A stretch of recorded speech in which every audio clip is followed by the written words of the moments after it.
Iran has blown up the US consulate in Dubai. It gets worse and worse. That's what we're going to talk about in this video.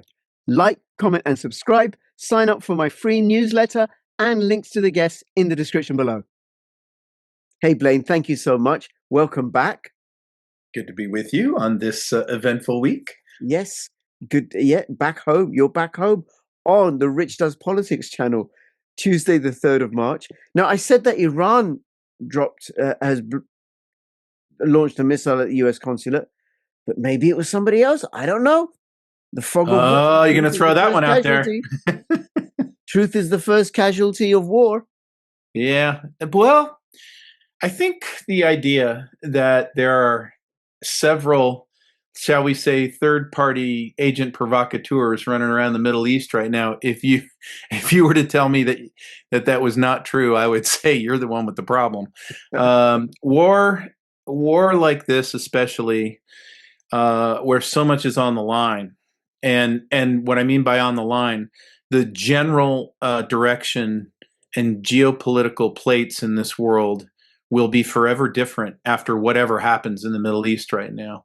And so everybody's got agendas and equities, all kinds of countries, not even in the Middle East. So are there going to be agent provocateurs in and around? Yeah. The 2 drones that slammed into the U.S. embassy or the U.S. consulate in Dubai, I don't know. I also, because this thing gets complicated rather quickly, we're being very careful and cautious on missile defense right now because we're husbanding interceptors. We're making sure we're keeping track of stocks versus expected missile capability from Iran.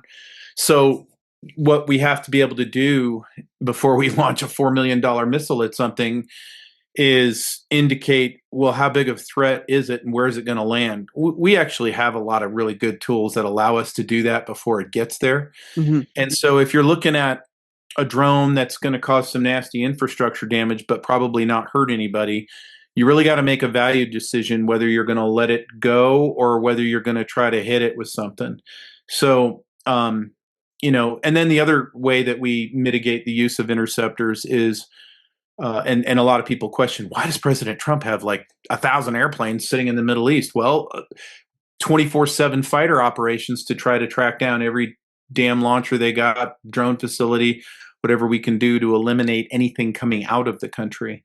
But I'll tell you that the over the past 3 days as an airman, really astonishing success. They're not really doing very well with targeting.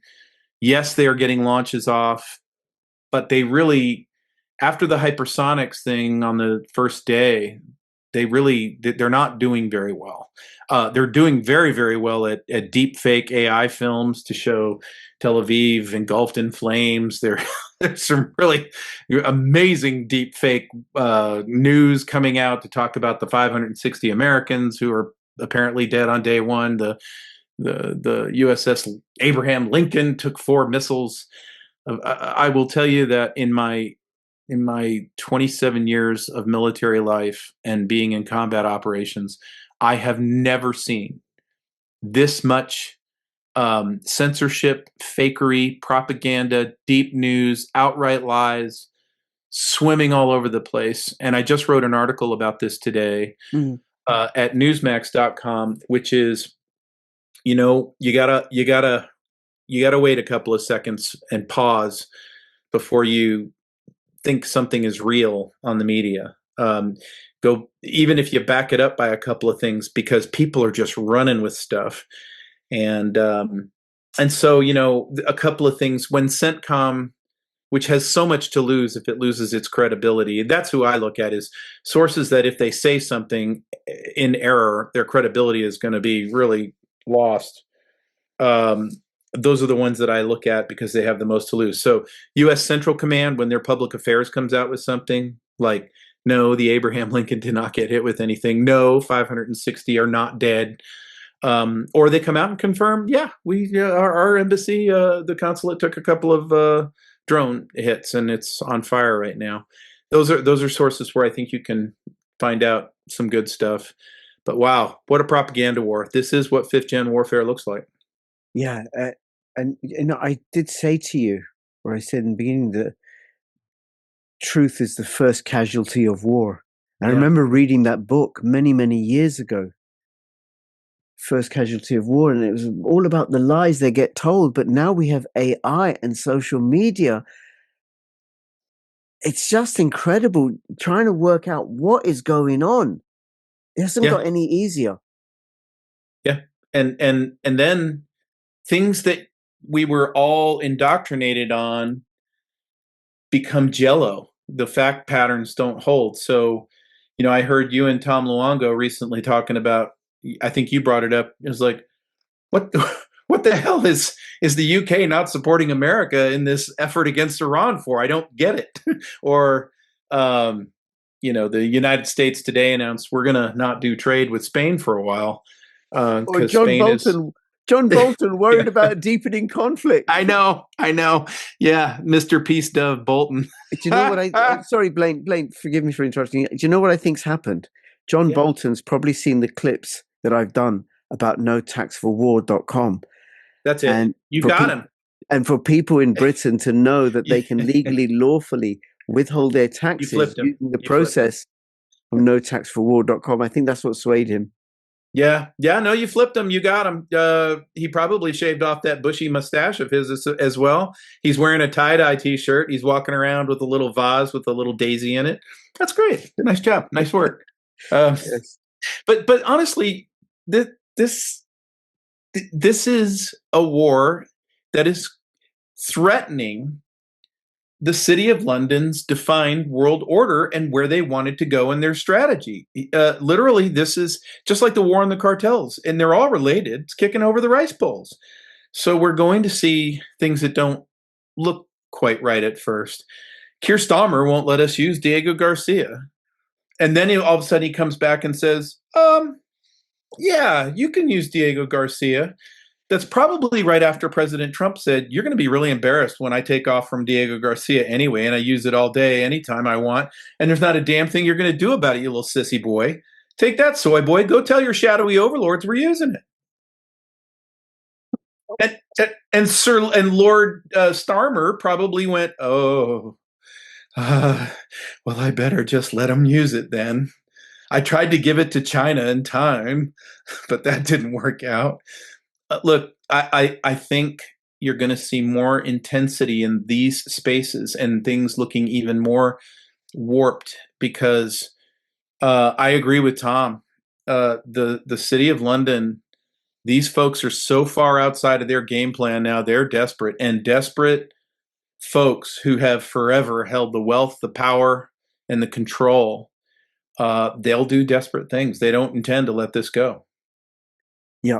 No, I, to be honest, Blaine, I'm not sold that it is the City of London. I'm not saying it isn't either. I really, really don't know. I listened to you, and then I've been going through Joaquin Flores, who's a regular guest on my channel, what Yeah. he's been posting on his channel, and I recorded with Harley today, and I spoke to Alex the other day, and then I saw something else today that I don't know, Rubio may have said or hinted at that actually we did this because if we didn't do it, Israel was going to do something much, much worse, or Israel somehow compelled Trump to do it. Yeah, that was true, but poor comms.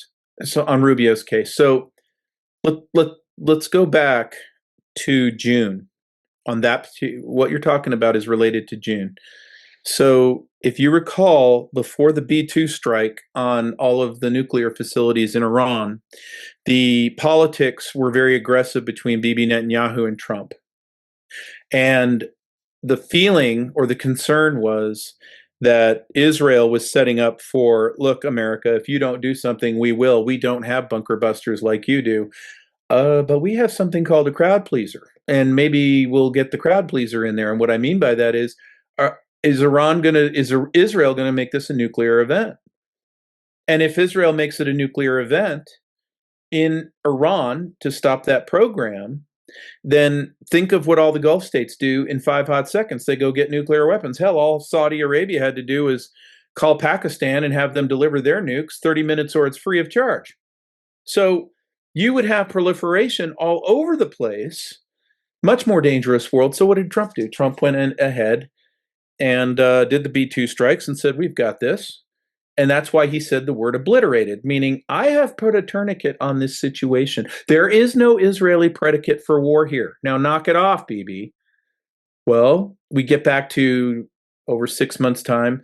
Satellite imagery, Natanz is being rebuilt. Nobody touched Pickaxe Mountain. You can see that they're doing things. And in the negotiations, the Iranians, boy, are they dumb. We've got 462 grams of enriched uranium at 60% or higher, and we're not letting it go. We could make Okay. 11 nuclear weapons. But Blaine, Okay, but hold on, let me finish. Sure. This Okay. gets back to my point of, so Israel is in the neighborhood. They're the ones facing the Iranian threat, and they have the casus belli to say, okay, America, if you're not going to do this, we're going to do it. We wouldn't want that because we can't control how that's going to look like. What we don't want to do is we don't want to smother a building Iranian revolution so that 90 million people can have their country back. We're totally cool with the mullahs stepping off the planet. That's fine. We would love it if the uranium was out of there, but again, putting a tourniquet on it. Israel, you're not going to control or dictate this. And I am totally with Tom.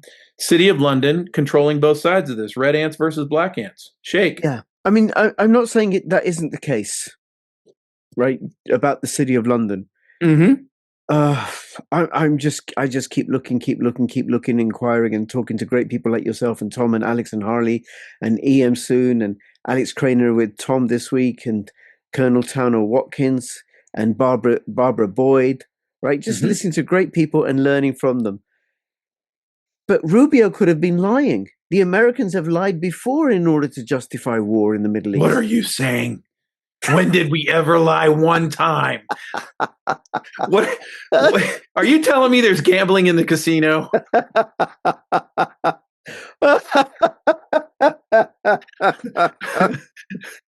Lies? Huh. No, not us. Wouldn't that? No. Come on now. Us? Okay. What? I think the beacon on the hill? I think I've made my point. We'll move on. Because the other thing that's happening that does undermine the City of London once again. Yes. Is that Trump is going to ensure the shipping. I know. Taking the market away from the Lloyds of London. Yeah. Yeah. Well, let's go back to that City of London. We own Lloyd's. We're oh, I know. We'll get our cool kids, the IRGC, to blow up one of their own damn tankers. Now it's blowing up in the Straits of Hormuz.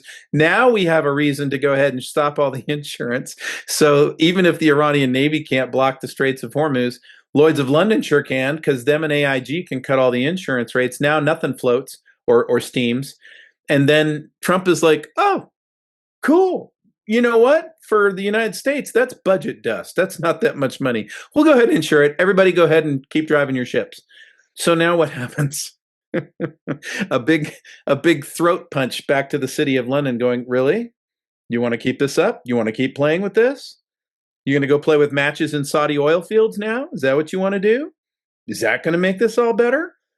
So I guess the point that I'll keep making is when you corner a badger seems like a harmless thing in the open, but when it's cornered, it's got big pointy white fangs and can put a big hurt on you. And what you should always do is respect that a desperate enemy will do desperate things. Right. Okay. Now you said a few things in there. You said the IRGC blew up their own tanker. Yeah, that was a Sylvia.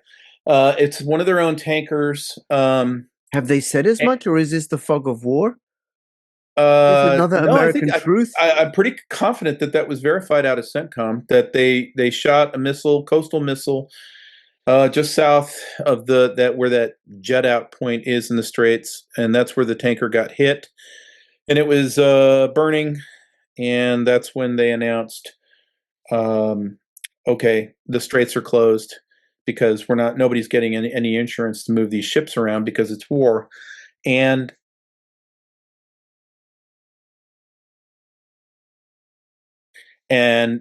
nobody was impressed by that because it's like, well, nope, there's still a war zone here. We're not going to insure any ships. Okay, Lloyd's, that's fine. We're the United States. We'll insure the ships. Right. And And just on that, Blaine, sorry, because you Mhm. said that, and people don't get how ridiculously important insurance is, that Lloyd's of London is, to the entire British economy. A Mhm. massive money earner for the City of London. That's right.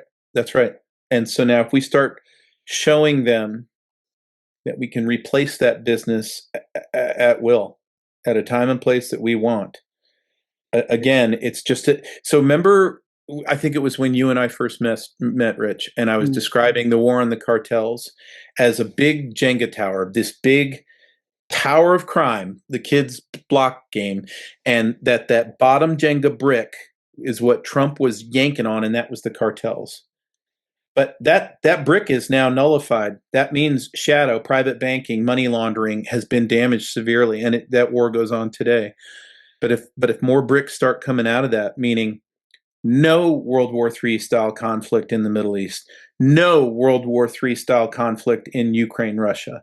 If these bricks keep getting removed, and then more money via the Treasury Department um, starts coming off the table, and then you start attacking Lloyd's of London and other insurance aspects of how the City of London thrives and uses all of these things to drive policy through its little urchins at the World Economic Forum, WHO, Gavi, and the rest, they're in trouble.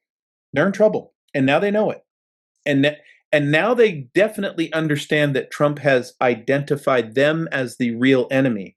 This paper I wrote today, I reclassified it. I said Iran, Israel is just a battlefield in a global war. Yeah. This is the war, and it is global, and this is but a pitch on an element of the battlefield. Okay. Okay. And then you said the City of London setting up fire to oil installations? Maybe. So that gets back to where we opened this. Are there agent Mm. provocateurs running all over the place? If City of London has its agents all over the place, could be MI6, could be rogue elements of the CIA, could be the deep state folks from Mossad. There's no need to pin a rose on anybody. It's just that you'd be very, very naive to think that, oh, Iran fired a missile at an Iranian oil field. I don't think that they would do that. Right.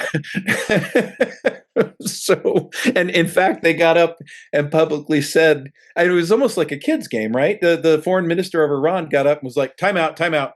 We didn't do that. And we told the kingdom so, and we didn't do it. That is so uncharacteristic for Iran. Typically, Iran would stand up and go, Allah himself struck rods from God down on top of these oil fields, and you have been cursed, you Sunni devil dogs. That's not what happened. They went, whoa, whoa, whoa, whoa, whoa, whoa. That is, we would do a lot of things because we're nasty people, but we would never do that. No, no, no. Right. Why? Because they don't need Saudi Arabian F-15s on their way to their oil fields. Yeah. And I'm certain China called up Iran and said, you better make sure everybody understands you didn't do that. Yep. And then I recorded a video, which is both two videos with Tom Luongo. They're out today, Tuesday, 3rd of March. And in one of them, I did say, because he's of the same mind as you, that it's the City of London that's the real enemy, and the City of London is not attacking Iran, and which would explain the UK's reticence. It's the only time I've known in my adult life for the UK not to be gung-ho in a Middle East misadventure with the United States. Yeah. And then the other thing about it is how US is now going to boycott or drop trade with Spain. Yeah. That's delicious. So the way let's review the Spanish record here recently. Their darling president has basically trounced all over expats who live in his country, bringing wealth and lots of remittance, retirement money, and buying land and all of that. They're getting their land rolled up. They're being overtaxed. They're losing their property because, go home. At the same time, they've allowed tons of undocumented Islamist migrants to come into the country. In fact, they're fostering them coming into the country. I don't think that's going to work out in the Basque Country at the end of the day, but that's another story. He has been the friend to the Ayatollah for quite some time. He has worked with Iran, and We know it, and our intel on the United States side probably indicates that that relationship goes a lot deeper than just the retail version in the news would indicate. And so we basically said, hey, you're going to pay for this. No more trade with you. We've already had enough of your crap, Spain, and so we're gonna kind of turn you off for a while. In other words, it's another outlet, another tentacle of the city of London that's getting choked off. And it's the president, our president, right or wrong, whether he's successful or not, you certainly have to admire that he's taking on this fight. And he's turning up the stakes, he's turning up the burners on this. And my fear, especially since I've lived myself in Europe for over 10 years and I love Europe, my fear is that it's the European people themselves at the end of this road that are going to be eating the bitter pill. And you said that on that video with Tom, and I agree with you completely. I am very worried that the Europeans will understand en masse too late in the game that the damage will be really tough to reverse once everybody understands they've been truly sold out by their leaders. Yeah. Truly sold out. Yeah. Yeah, absolutely. And one indication of that is the hike in oil and gas prices, in particular gas prices. But then, I mean, it's throwing up so much chaos and instability. I mean, people have described Trump the disruptor, but this is something else. This is a whole other order of disruption, because it could, like Tom and I discussed, force the European Union to make nice with Russia. Because what's going to happen? There's no gas. Qatar gas is, by the way, I mentioned, Tom, I worked on the Ras Laffan gas refinery many years ago, but it's out of commission. No LNG for Europe. Well, let's examine that. What's happened to these refineries in Russia? They're getting hit with European weapons that are given to the Ukrainians. So, I mean, it's just as insane to me as Nord Stream getting knocked offline. Here's the thing: European politics or European energy systems and energy import systems were never designed for the Europeans to have a spat with Russia. Never designed for that.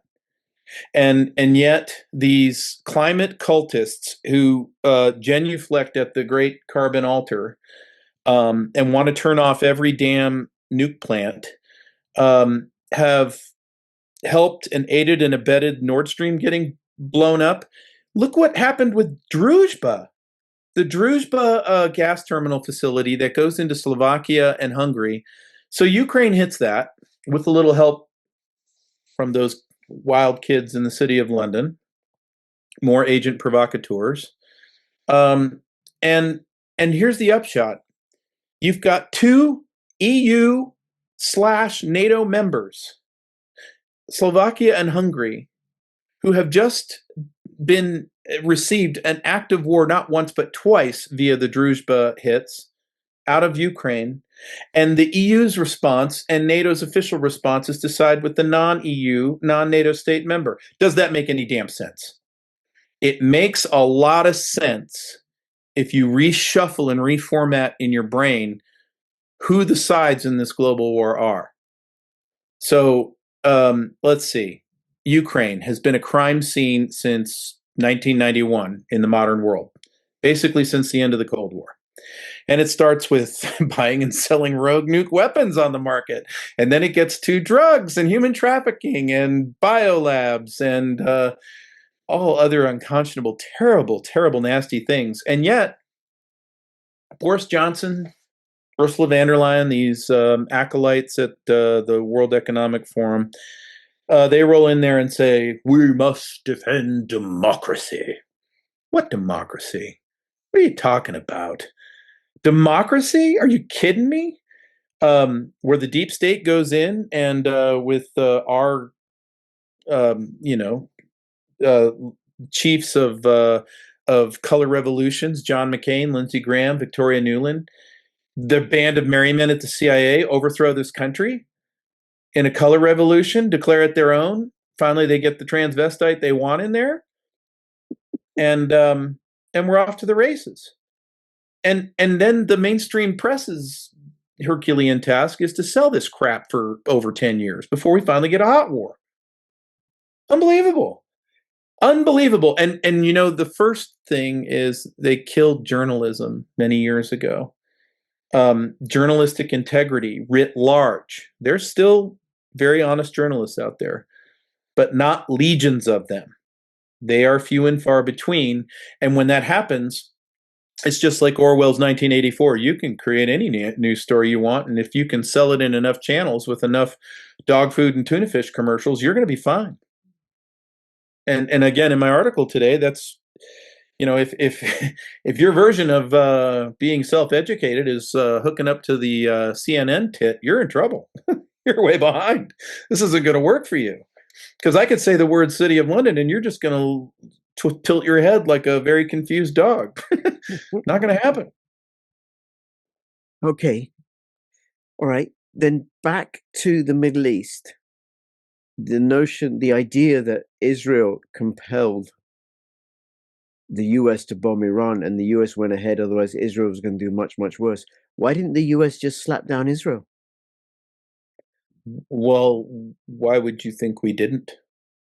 Because in this case, if we nudge Bibi off to the side, use the information war to our own benefit, step up and be the leader, and then take an action in this war, run a strategy that we like, even though they didn't, because we're not going to go after killing hundreds and hundreds of thousands of people. We're going to go more precise. One wants to use a sledgehammer, one wants to use a scalpel. We would like to see an honest revolution and a people free itself and extirpate itself from its holders, its police state, its slave owners. That's not what Israel has been pursuing. Israel politics has been pursuing, and there is some sympathy inside of me. Don't get me wrong. All politics is local. When you're in the zip code, the threat looks very different to you. So I'm not sure if we had that kind of a threat in Mexico to our southern border, that I would be as kind with how I would review how we would handle that. So the thing is, Israel sees the threat differently than we do.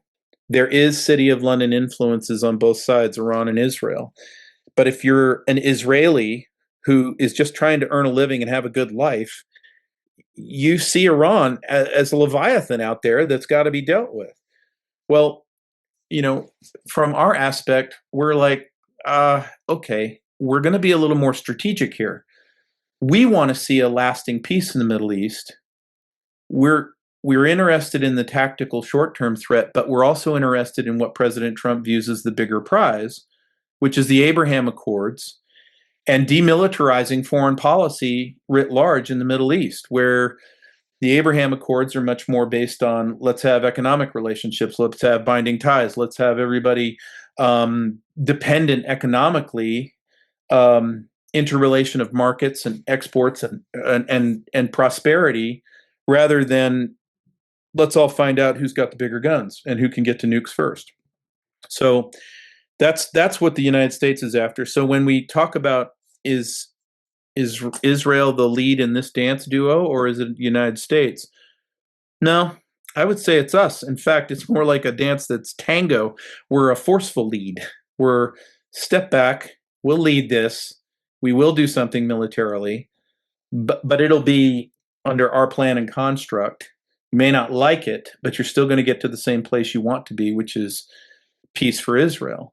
If you look at the internal politics of Israel, and I know you guys talked about this also, you still got to go back to October 7th. And Israeli politics, if I watch their news programs, they're not being shy about saying they're going back to review how the hell October 7th could have happened in the first place. Mm-hmm. And it's just like our 9/11. Yeah. We got to go back and answer that, because from those massive lies, you're going to go find out a lot of the reasons that we get to these places, these almost cataclysmic places. And when the music stops, and eventually it will, eventually this war too will pass. There will be, I believe, politicians inside of Israel, potentially politicians in other countries, that will probably be facing some sort of accountability measures for either negligently, malevolently, or incompetently being at the switch.